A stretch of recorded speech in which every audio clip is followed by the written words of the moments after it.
The Mediterranean sun cast long shadows across the deck of the USS Valiant as Lieutenant Commander Sarah Chun made her way through the narrow corridors below deck. Her footsteps echoed against the metal walls, each sound a reminder of the weight she carried, not just the responsibility of her position as the ship's chief medical officer, but something far more personal that she had buried deep within her chest for over a decade. Admiral Robert Harrison stood at the bridge, his weathered hands gripping the rail as he surveyed the endless expanse of blue water. At 58, he had seen more conflict than most men twice his age, yet something about this particular mission felt different. The intelligence reports spoke of a humanitarian crisis in the war-torn region they were approaching, but Harrison's instincts told him there was more to the story than what appeared in the classified briefings. Sarah paused outside the medical bay, her hand hovering over the door handle. Inside, her team was preparing for what could be their most challenging assignment yet. The reports filtering in from the coastal region spoke of civilian casualties, makeshift hospitals overwhelmed with wounded, and a desperate need for experienced medical personnel. For most of her staff, this would be another mission, another opportunity to serve their country and help those in need. For Sarah, it was a return to a place she had sworn never to revisit. The memories came rushing back as she finally pushed through the door. The smell of antiseptic and the sound of medical equipment humming to life transported her back 15 years to a small field hospital in Afghanistan where she had served as a young Navy corpsman.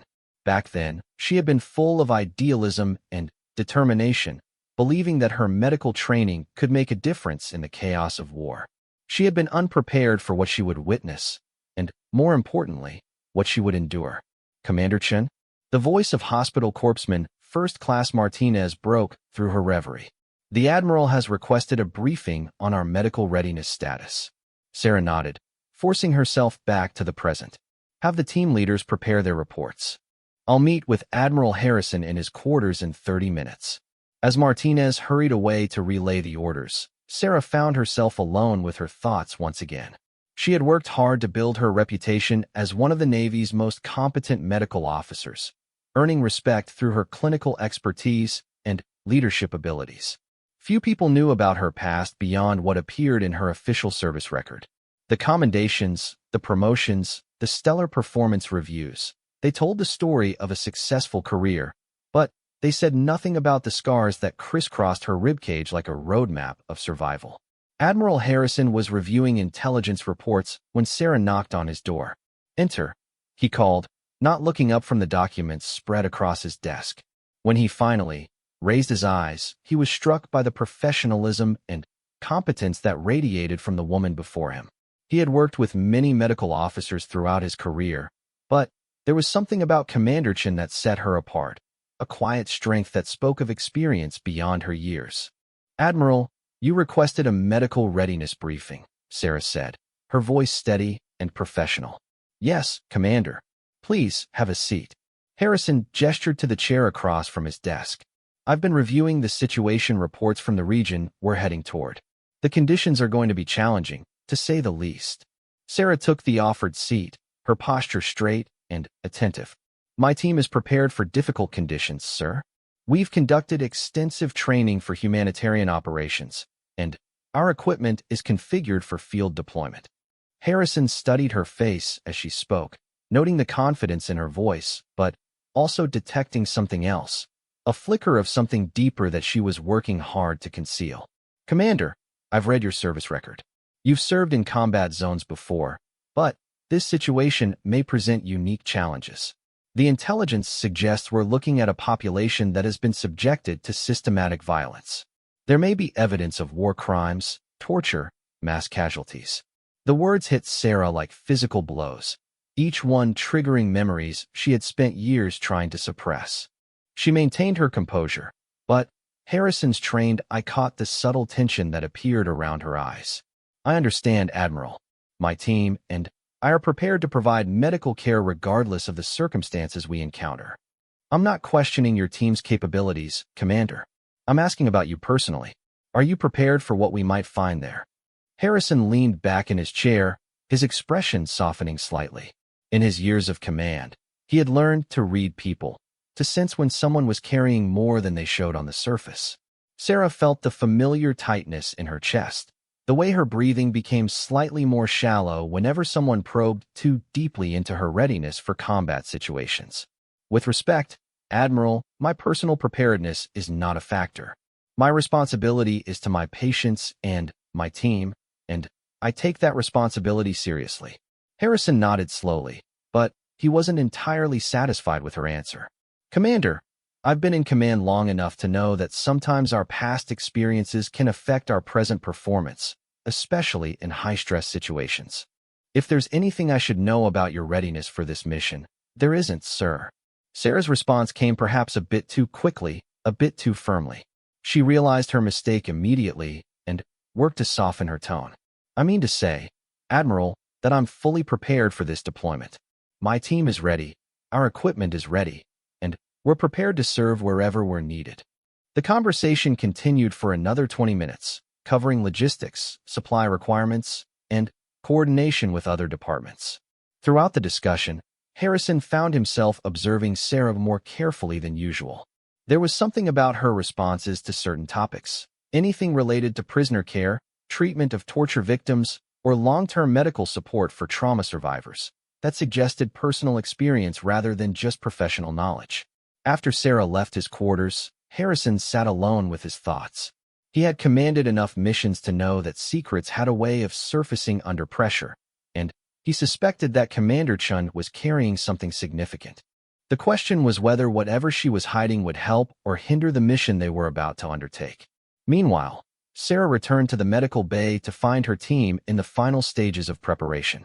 The organized chaos of medical professionals preparing for deployment was familiar and comforting, boxes of supplies being inventoried, equipment being tested and retested, medications being sorted and secured. This was her element, the place where she felt most in control. Everything looking good, Chief? She asked Martinez as he supervised the loading of surgical supplies. Yes, ma'am. We'll be ready to deploy within 6 hours of arrival. Martinez paused in his work, studying his commanding officer's face. He had served under Sarah for 2 years and had learned to read her moods. Today, something was different. Commander, is everything all right? You seem a bit more intense than usual. Sarah managed to smile, though it didn't quite reach her eyes. Just focused on the mission, Chief. This deployment is going to test all of us. As the day progressed, the ship moved steadily toward its destination, and the tension among the crew was palpable. Intelligence updates continued to paint a grim picture of the situation they would face upon arrival. Reports spoke of a civilian population that had endured months of conflict, with limited access to medical care and basic supplies. The international community was finally responding, but the situation on the ground remained dangerous and unpredictable. Sarah found herself standing alone on deck as the sun began to set, the Mediterranean air carrying the salt scent of the sea and something else, something that reminded her of distant smoke and fear. She closed her eyes and tried to push away the memories that threatened to overwhelm her, but they came anyway, as they always did when she was heading into a situation that reminded her of Afghanistan. She remembered the taste of dust and blood, the sound of incoming artillery, the weight of a flak jacket that never seemed heavy enough to stop what was coming. Most of all, she remembered the pain, not just physical, though that had been considerable, but the deeper wound of betrayal and violation that had left scars no one could see. Beautiful evening. Admiral Harrison's voice interrupted her thoughts. She turned to find him approaching along the deck, his hands clasped behind his back in his characteristic pose. Yes, sir. Very peaceful out here. Sarah's training kicked in, and she straightened to a more formal posture. At ease, Commander. I was just taking a walk before dinner. Harrison moved to stand beside her at the rail, both of them looking out over the darkening water. I find these moments of calm before a deployment help me think clearly about what's ahead. They stood in comfortable silence for a few minutes, each lost in their own thoughts. Finally, Harrison spoke again. Commander, I want you to know that if you need anything during this deployment, any support, any resources, anything at all, my door is always open. Sarah turned to look at him, surprised by the personal nature of his offer. In her experience, Admirals typically maintained professional distance from their subordinates. Thank you, sir. I appreciate that. I mean it, Sarah. The use of her first name was unexpected and indicated a level of concern that went beyond normal command relationships. Sometimes the hardest battles we fight are the ones nobody else can see. The word struck closer to home than Sarah was comfortable with. She felt the familiar urge to deflect, to maintain the professional barriers that had kept her safe for so many years. I'm not sure I understand, Admiral. Harrison studied her profile in the fading light, noting the tension in her shoulders and the way she avoided direct eye contact when the conversation became personal. I think you understand perfectly, Commander. And I think you know that whatever happened to you in the past doesn't define your capabilities in the present. Sarah felt her carefully constructed composure beginning to crack. The kindness in his voice, the understanding in his words, they were threatening to break through defenses she had spent years building. Admiral, you don't have to say anything, Harrison interrupted gently. I just want you to know that you're not alone out here. Whatever we face in the coming days, we face it as a team. As Harrison walked away, leaving her alone with the gathering darkness, Sarah felt the weight of unshed tears behind her eyes. For years, she had carried her burden in isolation, convinced that sharing her story would only diminish others' confidence in her abilities. But something about the Admiral's words suggested that maybe, just maybe, she had been wrong about having to face everything alone. The ship continued its journey through the night, carrying its crew toward an uncertain future. In her quarters later that evening, Sarah sat at her small desk, staring at a letter she had started and abandoned dozens of times over the years, a letter to her younger sister, trying to explain why she had never come home for more than brief visits, why she had chosen a life of constant movement and professional distance. Tomorrow, they would reach their destination, and she would once again face the kind of situation that had nearly destroyed her years ago. But tonight, for the first time in a long time, she didn't feel entirely alone with her memories. The Admiral's words had planted a small seed of hope that maybe, when the time was right, she might find the courage to let someone see the scars she had hidden for so long. The Mediterranean waves continued their eternal rhythm against the ship's hull, carrying them all toward whatever awaited them on the distant shore. The coastal city of Valencia emerged from the morning mist like a wounded animal, its buildings scarred by months of conflict, and its harbor filled with the debris of war. As the USS Valiant approached the makeshift port, Sarah stood on deck with her medical team, surveying the devastation that awaited them. Smoke still rose from several districts of the city, and the sound of distant gunfire reminded everyone that the ceasefire was fragile at best. Jesus, Martinez whispered beside her, his usual confidence shaken by the scope of destruction visible from their position. How many people are still down there? Sarah checked the intelligence briefing in her hands one more time. According to the latest reports, approximately 40,000 civilians are trapped in the safe zones. Most have been without adequate medical care for over 6 weeks. She paused, watching as a small boat loaded with refugees made its way slowly toward their ship. We're going to be their lifeline. Admiral Harrison joined them on deck, his expression grim as he took in the scene before them. The man who had spoken so gently to Sarah the night before was now fully in command mode, his bearing radiating the authority that had earned him his position. Commander Chun, I need your team ready to deploy within 2 hours of anchoring. The situation on shore is deteriorating faster than anticipated. We'll be ready, sir. Sarah's voice carried the same professional confidence it always did, but Harrison caught something else there. A barely perceptible tension that suggested she was fighting an internal battle as significant as anything they would face on shore. The next few hours passed in a blur of activity. The medical team loaded their equipment onto small landing craft, double-checking supplies, and reviewing protocols for operating in a hostile environment.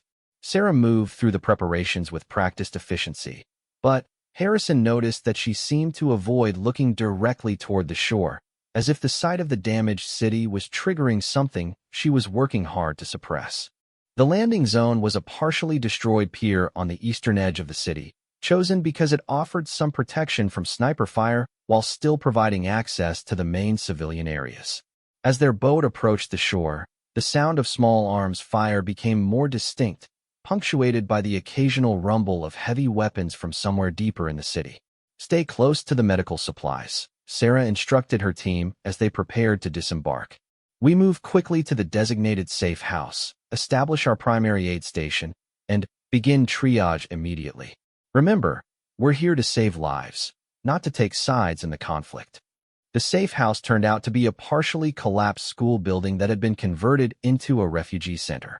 Hundreds of people crowded into classrooms and hallways, their faces bearing the hollow look of those who had endured too much for too long.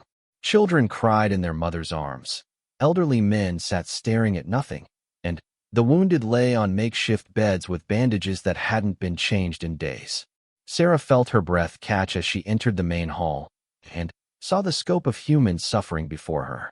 The scene was heartbreakingly familiar. The same desperate eyes, the same smell of unwashed bodies and infected wounds, the same atmosphere of barely contained despair that she remembered from Afghanistan.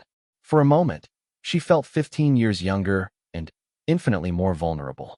Commander Martinez appeared at her side, his medical bag already in hand. Where do you want us to set up triage? Sarah forced herself to focus on the immediate needs before her.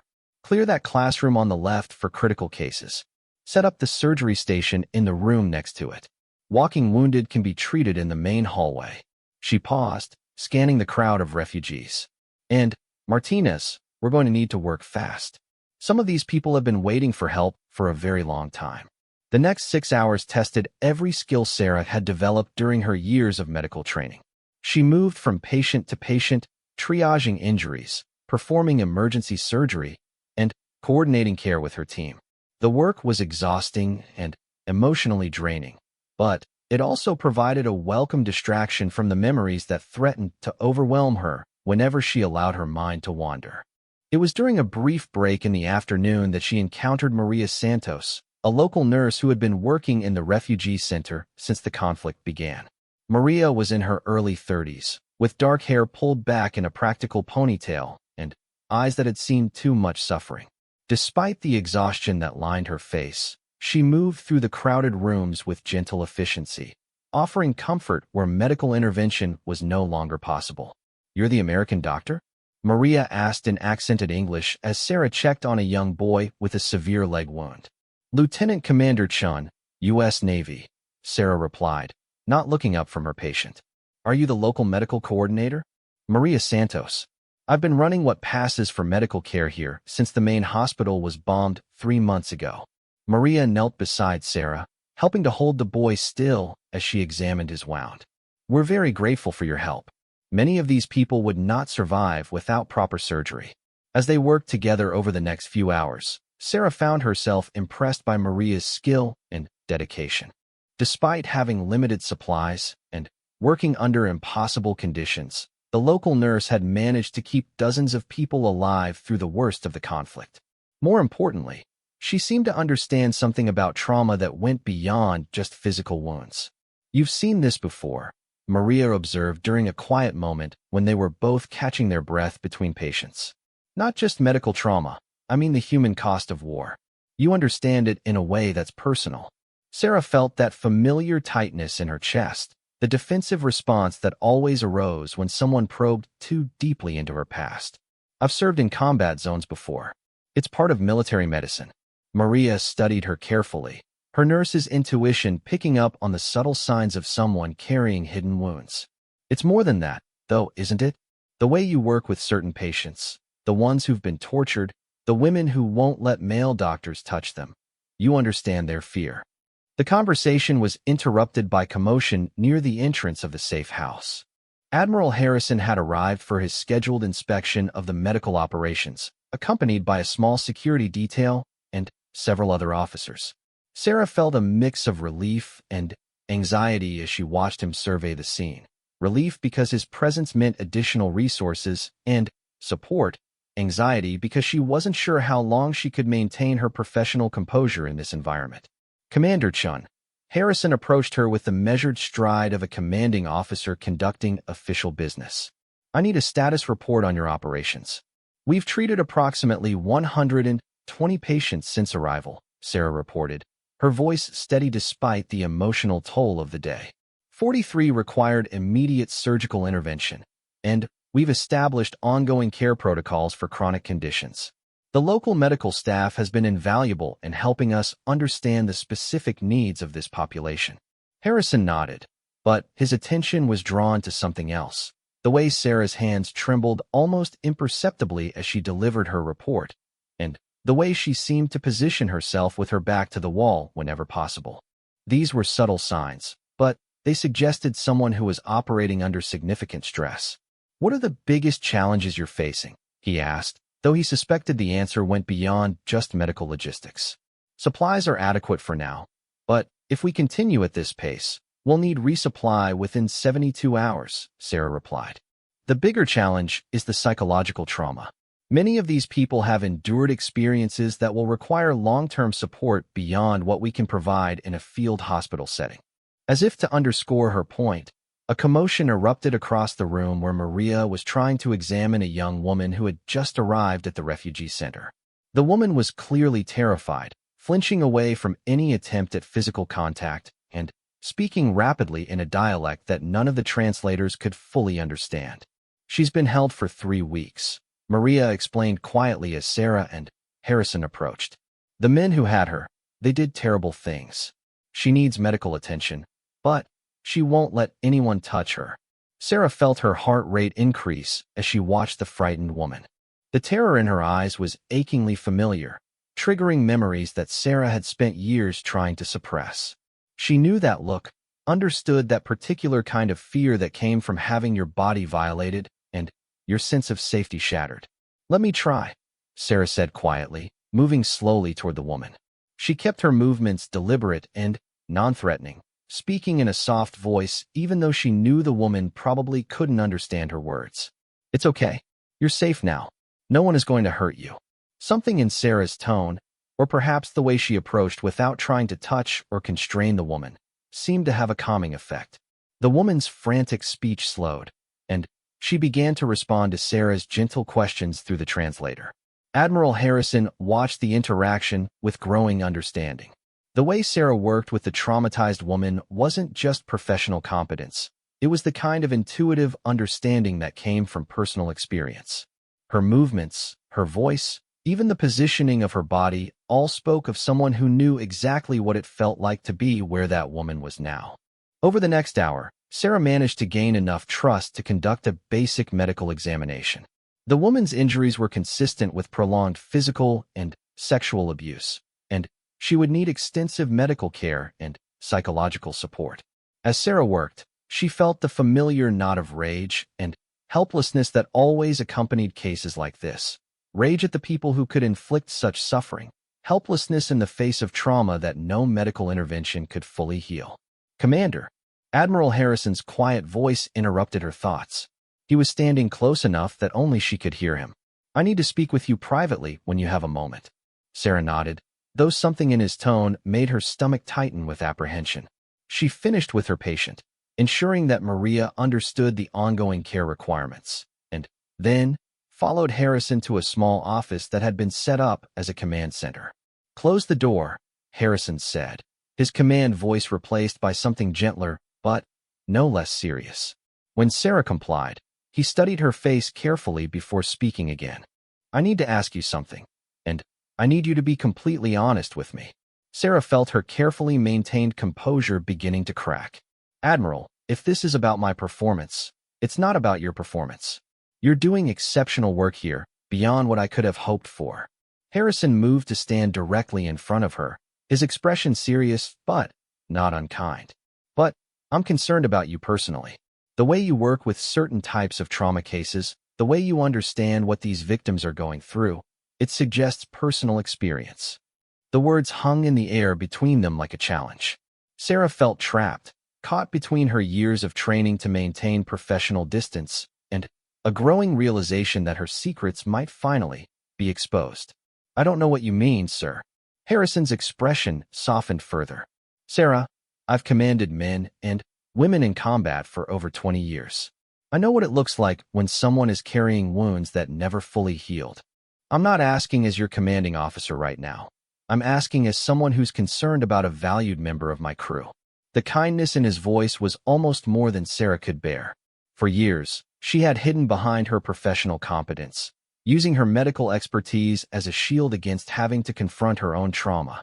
But here, surrounded by other people's pain and watched by someone who clearly saw more than she wanted him to see, her defenses were crumbling.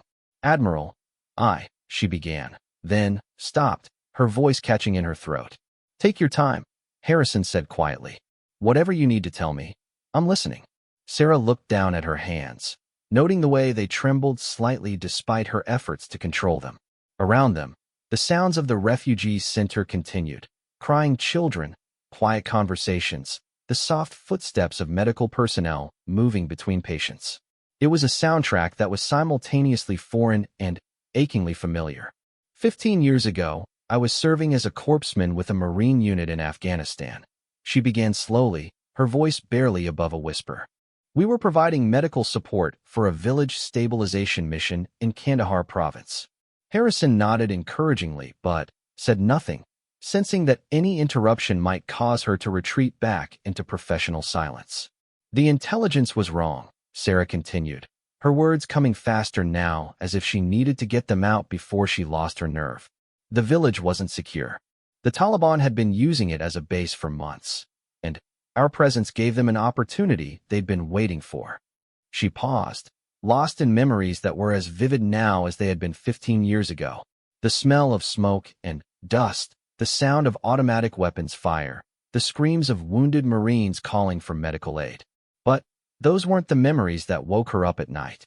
"I was treating wounded in a compound that we thought was secure when they overran our position. Most of the unit was killed or evacuated, but I was trapped with 2 wounded Marines who couldn't be moved." Her voice had taken on the flat, emotionless tone of someone reciting facts to avoid feeling them. "The Taliban fighters who captured us weren't interested in following the Geneva Convention." Harrison felt his chest tighten as he began to understand where this story was leading. He had seen enough of war to know that capture by insurgent forces rarely ended well, especially for women. "They kept us for 6 days, Sarah continued, still not meeting his eyes. "The 2 Marines died on the 3rd day from their wounds. After that, I was alone with them." The words hung in the air between them, carrying implications that neither of them wanted to voice directly.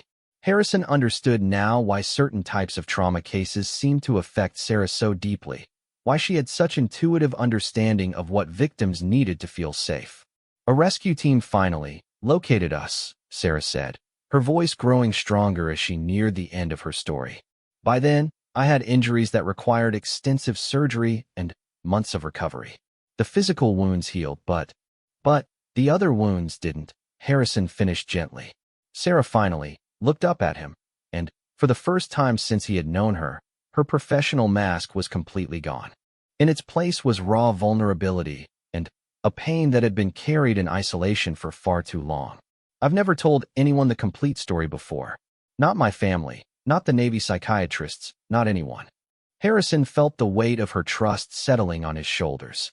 He understood now why she had seemed so familiar with trauma care, why she moved through refugee centers with such sure understanding of what victims needed. Her expertise wasn't just professional, it was deeply, painfully personal. "Thank you for trusting me with this," he said quietly. "I can only imagine how difficult it was to share." Sarah nodded, surprised to find that telling the story hadn't destroyed her as she had always feared it would. Instead, she felt something she hadn't experienced in years, a sense of relief that came from no longer carrying her burden entirely alone. The weight of Sarah's revelation hung between them in the small office, punctuated only by the distant sounds of the refugee center continuing its vital work. Admiral Harrison studied her face, seeing not the composed medical officer he had known, but a woman who had survived something unthinkable and had somehow transformed that survival into a mission to heal others. "How have you managed to carry this alone for so long?" he asked gently, genuinely curious about the strength it must have required. Sarah was quiet for a long moment, considering the question that she had never really examined herself. "I threw myself into my medical training, became the most competent officer I could be. I thought if I was useful enough, valuable enough, the pain would matter less." She paused, looking down at her hands again. "I was wrong about that, but The work itself became meaningful in ways I hadn't expected. Harrison nodded slowly. Is that why you chose military medicine? To help other people who had experienced trauma? Partly, but also because the structure of military life felt safe.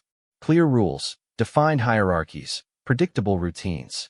After spending 6 days in a situation where I had no control over anything that happened to me, I needed that sense of order. Sarah's voice was gaining strength as she spoke, as if articulating these thoughts for the first time was helping her understand them herself. Their conversation was interrupted by a soft knock on the door. Maria's voice came through the thin wood.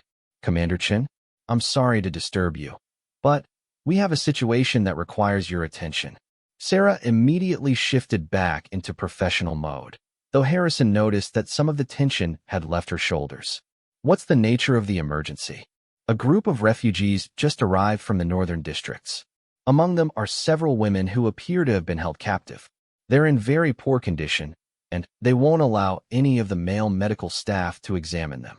Sarah felt her heart rate increase, but this time it wasn't from her own fear. These women needed help, and she was perhaps uniquely qualified to provide it. I'll be right there. As they left the office together, Harrison placed a gentle hand on her shoulder. Sarah, if this is too difficult, if being around these cases brings up too much— No, Sarah interrupted, her voice firm. This is exactly where I need to be. Those women deserve medical care from someone who understands what they've been through. The scene that greeted them in the main hall was heartbreaking. 7 women, ranging in age from late teens to early 50s, sat huddled together in a corner. Their clothes were torn and dirty, their faces bore the hollow expression of profound trauma, and several showed obvious signs of physical abuse. They flinched away from any approach by male staff members and spoke only in whispers to each other. Sarah approached slowly, keeping her movements deliberate and non-threatening. She spoke quietly to the translator, a young woman named Elena who had been working with refugees throughout the crisis. Asked them if they would be more comfortable if we moved to a private room, and let them know that only women will be involved in their medical care. The response was immediate, visible relief crossing several faces as Elena conveyed Sarah's message. The eldest of the group, a woman who appeared to be in her early 40s despite looking much older, spoke rapidly to the translator. She says they were told that foreign soldiers would hurt them more, Elena explained. But she can see that you understand their fear. She wants to know if you can promise that no men will touch them during their examination. You have my word, Sarah replied, looking directly at the woman as Elena translated. And you can stop any examination at any time if you feel uncomfortable. You're in control now.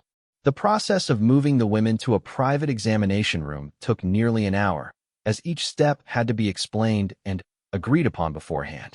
Sarah worked with infinite patience, remembering her own recovery and how important it had been to feel that she had some control over what happened to her body. Admiral Harrison watched from a distance, coordinating with Maria to ensure that adequate supplies and staff were available while staying far enough away to avoid causing additional distress to the patients. He found himself thinking about Sarah's story, trying to imagine the young corpsman she had been and the journey that had brought her to this moment. The medical examinations revealed the extent of what the women had endured. All showed signs of prolonged physical abuse. Several had infections that required immediate antibiotic treatment, and 2 needed emergency surgery for internal injuries. As Sarah worked, she felt the familiar anger rising in her chest, not just at what these women had suffered, but at the knowledge that such suffering was far more common than the world wanted to acknowledge. How do you do it? Elena asked during a brief break between patients. How do you stay so calm when you're seeing such terrible things? Sarah considered the question carefully. I'm not calm inside, she admitted. I'm angry and heartbroken and sometimes overwhelmed. But these women don't need my emotions right now. They need my skills and my complete attention. But doesn't it bring back your own memories? Maria told me you seem to understand trauma in a personal way. The question caught Sarah off guard. She had become so focused on her patient's needs that she hadn't been monitoring her own emotional state. Now that Elena had asked, she realized that while the situations were triggering difficult memories, they weren't overwhelming her the way she had always feared they would. It does bring back memories, Sarah said slowly. But Somehow, being able to help prevent those memories from paralyzing me. It's like taking something terrible that happened to me and using it to do something meaningful for someone else. By evening, all 7 women had received initial medical care and been moved to a secure area of the refugee center where they could rest and begin the long process of psychological healing.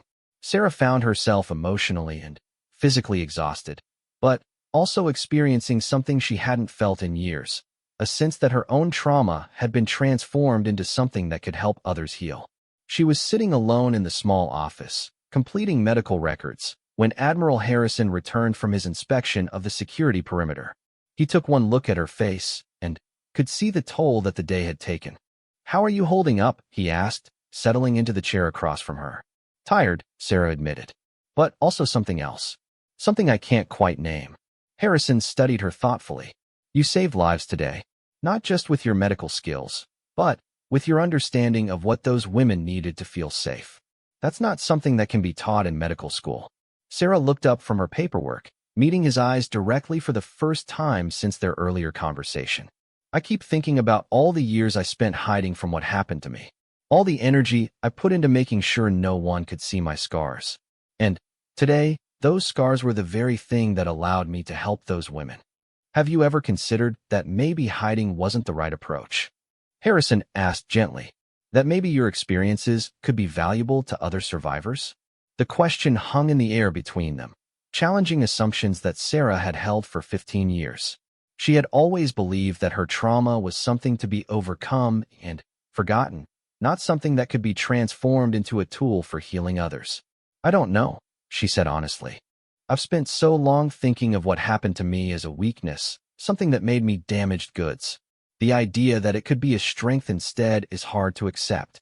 Their conversation was interrupted by Maria, who appeared in the doorway with an expression of urgency. "Commander, I'm sorry to bother you, but we have a problem. One of the women you treated today is asking for you specifically. She says she needs to show you something, but she'll only speak to you alone." Sarah felt a familiar knot of anxiety form in her stomach, but she nodded. "I'll be right there." The woman who had asked for her was Amira, the eldest of the group they had treated. She was sitting on a narrow cot in the women's sleeping area, clutching a small bundle of cloth against her chest. When Sarah approached, Amira looked up with eyes that held a mixture of fear and determination. Through Elena's translation, Amira explained that she had something to show Sarah, something that she had hidden from the other medical staff, but felt Sarah would understand. With trembling hands, she unwrapped the cloth bundle to reveal a collection of small metal objects, pieces of shrapnel that had been removed from her body over the months of her captivity. She says her captors would hurt her and then force her to dig the metal out of her wounds herself. Elena translated, her voice shaking slightly. She kept the pieces because they were proof of what happened to her. She was afraid that without proof, no one would believe how much she had suffered. Sarah felt her breath catch as she looked at the small collection of metal fragments. She understood completely the need to have tangible evidence of invisible pain, the fear that others would minimize or dismiss experiences that left no visible scars. "Tell her I understand," Sarah said quietly, "and ask her if she would like me to show her something." Elena conveyed the message, and Amira nodded slowly, her grip on the cloth bundle relaxing slightly. Sarah took a deep breath, knowing that what she was about to do would cross a line she had maintained for 15 years. "Maria, would you ask Admiral Harrison to come here? And close the door behind you. What I'm about to share needs to stay private." A few minutes later, Harrison entered the room, taking in the scene with the experienced eye of someone who had dealt with many difficult situations. Sarah gestured for him to stand where Amira could see him clearly, then turned back to the translator. "Elena, please tell Amira that I'm going to show her something that very few people have ever seen. Tell her that she's not alone in carrying scars that others can't see." With deliberate, careful movements, Sarah began to lift the hem of her military blouse. The fabric rose slowly, revealing first her flat stomach and then, inch by inch, a network of scars that crisscrossed her ribcage like a violent road map. Some were thin and precise, others were jagged and irregular, but all told the story of systematic torture endured by someone barely older than a teenager. Admiral Harrison felt his breath catch in his throat. He had seen combat wounds before, had visited wounded soldiers in military hospitals, but there was something uniquely horrifying about these scars. They spoke not just of violence, but of deliberate, prolonged cruelty designed to break someone's spirit as well as their body. Amira's eyes widened as she took in the extent of Sarah's scars, then filled with tears as she understood what she was seeing. Here was someone who had endured something similar to her own experience and had somehow survived, had gone on to become a doctor, a healer, a person of authority and respect. "Tell her," Sarah said, her voice steady despite the magnitude of what she was revealing, "that these scars used to be my shame. But today, I'm learning that maybe they can be something else. Maybe they can be proof that survival is possible, that healing is possible, even after the worst imaginable experiences." Elena's translation brought an immediate response from Amira, who spoke rapidly through her tears. She says she can't believe that someone with wounds like hers could become a doctor. She wants to know how you found the strength to heal others when you were so badly hurt yourself. Sarah considered the question seriously before responding. "Tell her that for a long time, I thought healing others would make up for not being able to heal myself. But I'm starting to understand that maybe I was thinking about it backwards. Maybe helping others heal is how I heal myself." The conversation continued for another hour, with Amira gradually sharing more details about her own experience, while Sarah offered both medical advice and emotional support. Harrison remained quietly present, understanding instinctively that his role was simply to witness and support, not to intervene or take charge. As the evening progressed, word somehow spread among the other women that Sarah had shared her own story. One by one, they began to approach, drawn by the possibility of speaking with someone who truly understood their experience. By midnight, Sarah found herself at the center of an impromptu support group, sharing her knowledge of recovery and healing while learning from their strength and resilience. Admiral Harrison watched from the doorway as Sarah worked with the women, noting how different she seemed now that she was no longer hiding behind her professional mask. There was a rawness to her interaction with the survivors, but also a kind of power that came from shared understanding and mutual recognition. "She's remarkable," Maria said quietly, appearing beside him in the doorway. "I've never seen anything like what she did today. The way she was willing to make herself vulnerable to help those women feel less alone." Harrison nodded, still processing everything he had witnessed. "She's been carrying this alone for 15 years. I think today was the first time she realized that her pain could be transformed into something that could help others." As the long night finally drew to a close, Sarah found herself sitting alone with her thoughts for the first time since morning. The refugee center had quieted, with most people finally settling into exhausted sleep despite the uncomfortable conditions. She felt emotionally raw but also strangely peaceful, as if some burden she had carried for years had finally begun to lift. Admiral Harrison found her there, staring out through a broken window at the dawn sky beginning to lighten over the damaged city. He sat down beside her without speaking, both of them comfortable with the silence that had developed between them. "No regrets?" he asked finally. Sarah considered the question carefully. "I'm terrified," she admitted. "For 15 years, those scars were my secret. Now, at least 7 people have seen them, and you know the whole story. Part of me feels like I've lost something important by giving up that privacy. And the other part feels like maybe I found something I didn't know I was looking for." Sarah turned to face him, her expression thoughtful. "Those women tonight, they looked at my scars and saw hope instead of damage. I've never had that experience before." Harrison smiled, seeing in her face a peace that hadn't been there when they had first started their conversation the day before. "Have you thought about what this might mean for your future? For how you approach your work?" "I don't know yet," Sarah said honestly.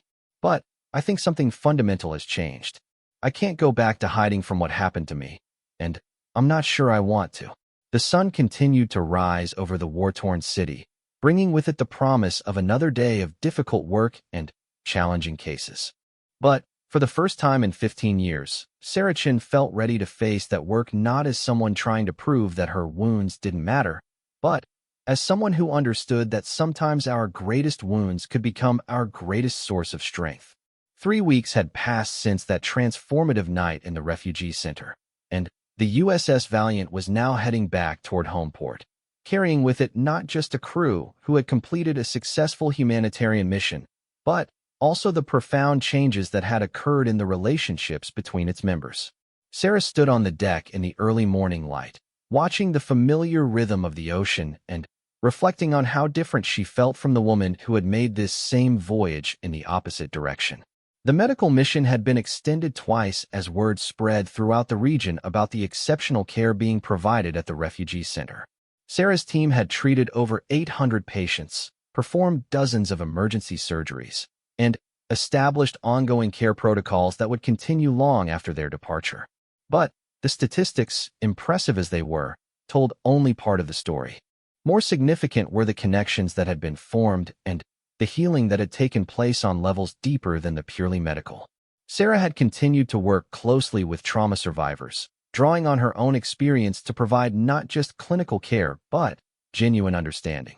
Word had spread among the refugee population that there was an American doctor who truly understood what they had endured, and people had begun traveling from distant areas specifically to seek her care. Admiral Harrison approached her at the rail, carrying 2 cups of coffee and settling into what had become their morning routine during the return voyage. The formal command relationship that had initially existed between them had evolved into something more complex. Part professional collaboration, part mentorship, part deep friendship built on shared understanding of difficult truths. The psychological evaluation reports came back from headquarters, Harrison said, handing her one of the cups. Outstanding performance ratings across the board for your entire team, but particularly noting your work with trauma survivors. Sarah accepted the coffee gratefully, noting that Harrison no longer felt the need to maintain the professional distance that had characterized their earlier interactions. I saw Maria's final report on the women's recovery progress.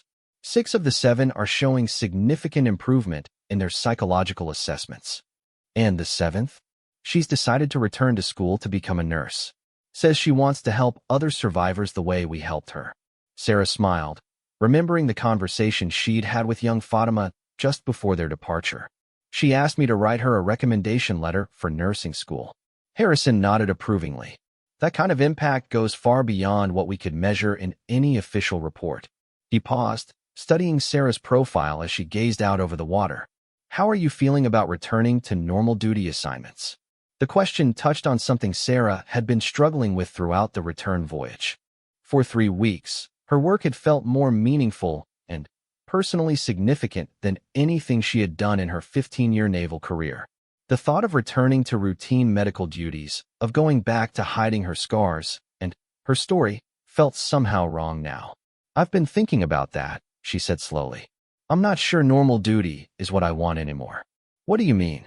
Sarah set down her coffee cup and turned to face him fully. I want to specialize in trauma recovery medicine.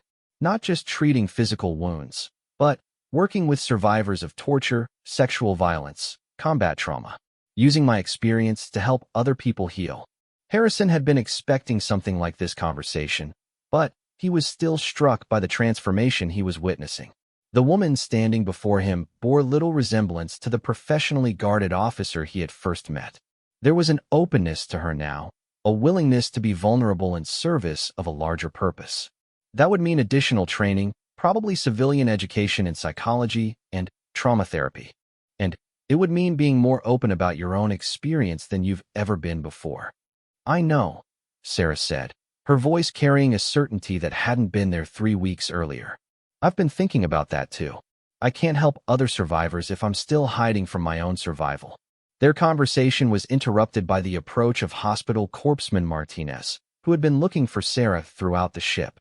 His expression carried the mixture of professional respect and personal affection that had developed between them during their intense weeks of working together. Commander, sorry to interrupt, but you have a message from the refugee center. Maria wanted to update you on something important. Sarah felt her heart rate increase slightly, hoping that none of their former patients had experienced medical complications. What kind of update? Good news, Martinez smiled. Apparently word about your work has spread beyond just the refugees you treated directly. Maria says they're getting requests from other humanitarian organizations working in the region, asking if you would be willing to consult on trauma cases. She wanted to know if there was any way to maintain contact for ongoing consultation. Sarah felt a surge of emotion that she couldn't quite name. Pride, certainly, but also a sense of purpose that was deeper than anything she had experienced before. The idea that her work could continue to have impact even after their mission had ended was both exciting and daunting. "Tell Maria I'd be honored to maintain that consultation relationship," she said, "and ask her to send contact information for those other organizations. I want to understand what kind of ongoing needs exist."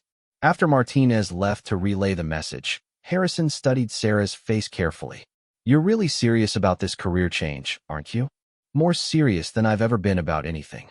Sarah's voice carried a conviction that made Harrison believe this wasn't just an emotional response to their recent experiences, but a genuine calling that had emerged from years of hidden pain being transformed into purposeful action. "What about the Navy? You're up for promotion to full commander next year. That's not something you walk away from lightly." Sarah had been wrestling with exactly that question throughout the return voyage. Her naval career represented 15 years of hard work, professional achievement, and financial security. But it also represented a life built around hiding her most significant experience and pretending that her expertise in trauma care was purely academic.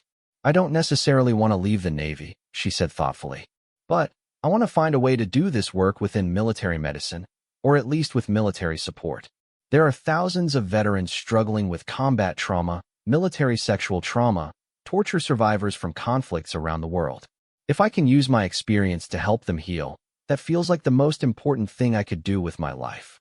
Harrison nodded slowly, understanding the magnitude of what she was proposing.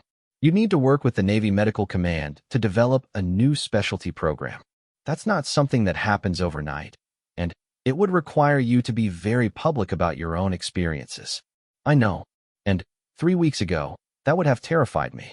But now," Sarah paused, searching for the right words, "now I think hiding my story does a disservice to other survivors who need to know that recovery is possible.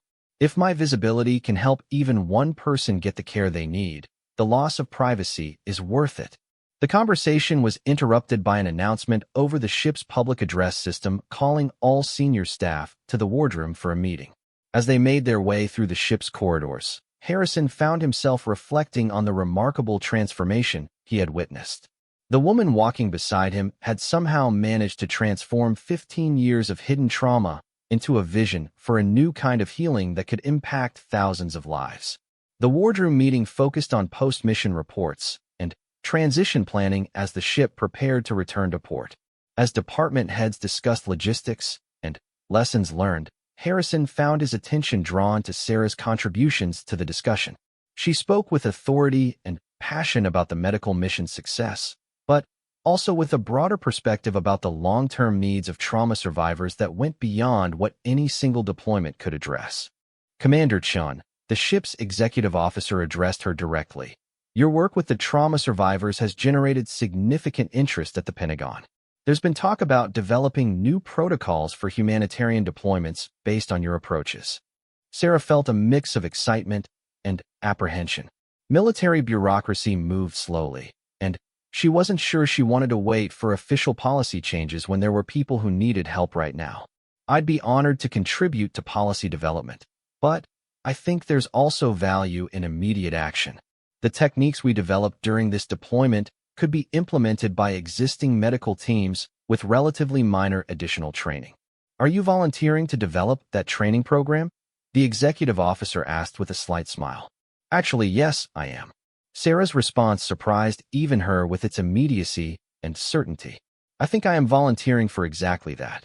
The meeting continued for another hour, covering various aspects of the mission's success and future implications. But Sarah found her mind wandering to larger questions about how she could structure her career to maximize her impact on trauma survivors. The Navy offered resources and reach that civilian practice couldn't match, but it also came with bureaucratic constraints that might limit her flexibility. After the meeting, she found herself walking alone through the ship's corridors, thinking about all the ways her life might change in the coming months. The professional recognition was gratifying, but more important was the sense that she had finally found a way to transform her most painful experiences into something meaningful and healing. She was passing through the medical bay when she encountered one of her newer staff members, Lieutenant Sarah Rodriguez, who had joined the team just before their deployment. Rodriguez had distinguished herself during the mission with her compassionate care for trauma survivors, and Sarah had noticed that she seemed to have an intuitive understanding of what victims needed to feel safe. "Commander, do you have a minute?" Rodriguez asked, her expression suggesting she wanted to discuss something personal rather than professional. "Of course. What's on your mind?" Rodriguez glanced around to ensure they were alone, then spoke quietly. "I wanted to thank you for the way you handled the trauma cases during our deployment. The women you worked with, they trusted you in a way I've never seen before with other medical staff." Sarah sensed there was more to this conversation than simple professional appreciation. "Thank you. But I think trust develops when people sense that you truly understand their experience." "That's exactly what I wanted to talk to you about." Rodriguez hesitated, then continued with obvious difficulty. "I think I do understand their experience, more than I've ever told anyone. And watching you work with them has made me think that maybe hiding my own story isn't the only option." The words hit Sarah like a physical impact as she realized what Rodriguez was telling her. Here was another survivor, another person who had been carrying hidden trauma while building a professional life around healing others. The courage it had taken for Rodriguez to speak up, inspired by Sarah's own openness during the deployment, was both humbling and deeply moving. "Would you like to talk about it?" Sarah asked gently, using the same tone that had worked so effectively with the refugee women. "Sometimes sharing the load makes it easier to carry." Rodriguez nodded, tears forming in her eyes as she began to speak about experiences she had never shared with anyone in her professional life. As Sarah listened, she felt a profound sense of connection and purpose. This was exactly why her story needed to be told, not for her own healing alone, but to create space for other survivors to emerge from isolation and find their own paths to recovery. Their conversation continued for over an hour, with Rodriguez sharing her story and Sarah offering both professional guidance and personal understanding. By the end, both women felt a sense of connection and shared purpose that went far beyond their official roles on the medical team. "What you did during this deployment," Rodriguez said as their conversation drew to a close, "showing those women your scars, being willing to be vulnerable to help them heal, that was the bravest thing I've ever witnessed. It made me realize that maybe my experiences could help other people too." Sarah felt a warmth spreading through her chest as she understood the full impact of her decision to be open about her trauma. She had helped the refugee women, certainly, but she had also unknowingly given permission for other survivors on her own team to consider new possibilities for their own healing and service. "Lieutenant, would you be interested in working with me to develop trauma care protocols for the Navy? I think your perspective would be invaluable, and there's a lot of work that needs to be done." Rodriguez's face lit up with an enthusiasm that transformed her appearance completely. "Yes, absolutely. I'd be honored to work with you on something like that." As the ship continued its journey home, Sarah found herself spending increasing amounts of time working on preliminary plans for trauma-informed medical care programs that could be implemented across the Navy Medical Corps. The work was challenging and exciting, but more importantly, it felt like the first time in her career that she was using all of her skills and experiences in service of something larger than herself. Admiral Harrison found her working late in her quarters that evening, surrounded by medical journals, policy documents, and handwritten notes outlining her vision for expanded trauma care services. He knocked gently on her open door, noting the intensity of focus that characterized her approach to this new project. "Burning the midnight oil?" he asked with a slight smile. "I can't stop thinking about all the possibilities," Sarah replied, looking up from her work with eyes that sparkled with excitement. "Rodriguez isn't the only survivor on our medical staff, I'm sure of it. And if that's true on one ship, it's probably true throughout the fleet. Think about the expertise we're wasting by forcing people to hide their experiences instead of using them to help others heal." Harrison settled into the chair across from her desk, studying the documents she had spread out before her. "This is ambitious work, Sarah. You're talking about changing fundamental approaches to military medicine. I know, but it feels possible in a way it didn't 3 weeks ago. And more than possible, it feels necessary. Sarah set down her pen and leaned back in her chair.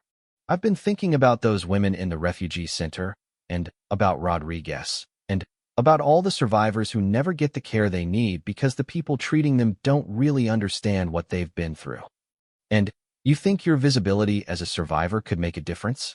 I think survivors need to know that recovery is possible, that trauma doesn't have to define the rest of your life.